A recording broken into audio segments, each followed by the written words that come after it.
Shalom, kembali saya Priscilla menjumpai saudara-saudara semua di hari ini. Topik renungan hari ini saling menggigit.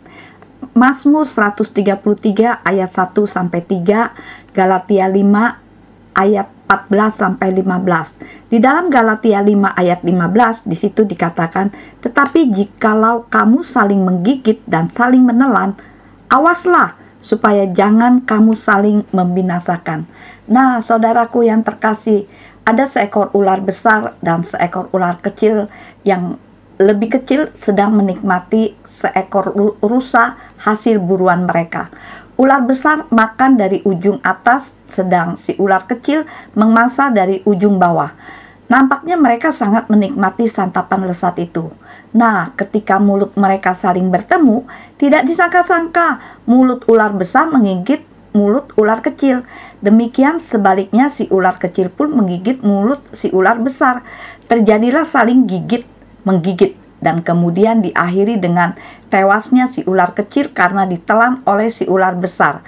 Nampaknya ular besar di waktu kemudian menjadi begitu sangat puas, lalu akhirnya ia tertidur dengan pulas. Nah, saudaraku yang terkasih, manusia pun bisa saling menggigit menggunakan perbuatan atau perkataannya, silat lidah ataupun menang-menangan dan juga pertengkaran.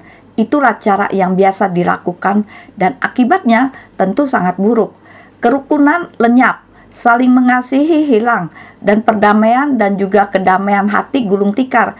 Biasanya di dalam sebuah keluarga, bila kakak beradik saling menggigit dengan saling menyalahkan satu dengan yang lainnya dan saling beradu pamor, maka kemudian jadilah keluarga tersebut tidak akan bisa memiliki damai sejahtera dan tidak bisa pula menikmati berkat-berkat dari Yahweh.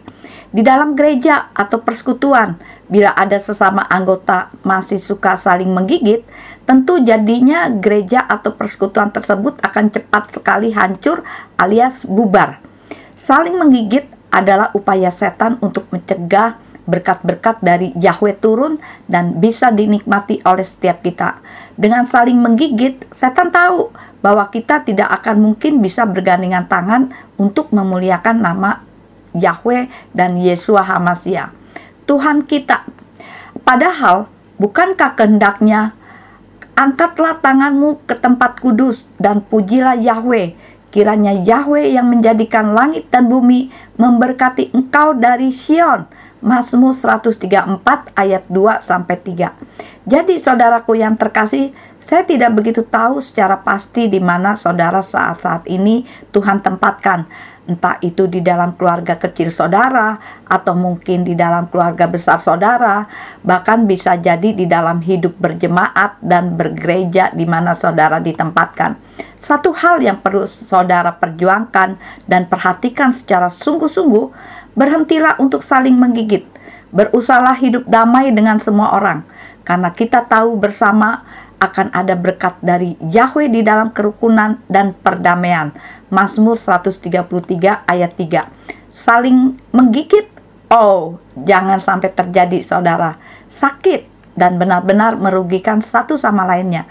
Jadi saudaraku yang terkasih, kita bukan ular yang diciptakan untuk berkemungkinan saling menggigit. Kita adalah manusia yang sudah semestinya bisa saling memberkati. Nah, sekian renungan hari ini. Biar kiranya menjadi berkat dimanapun saudara mendengarkan renungan hari ini. Dan apabila saudara terberkati, kirim-kirim kepada yang lain, sehingga orang lain pun akan menerima berkat melalui renungan hari ini. Tuhan Yesus memberkati.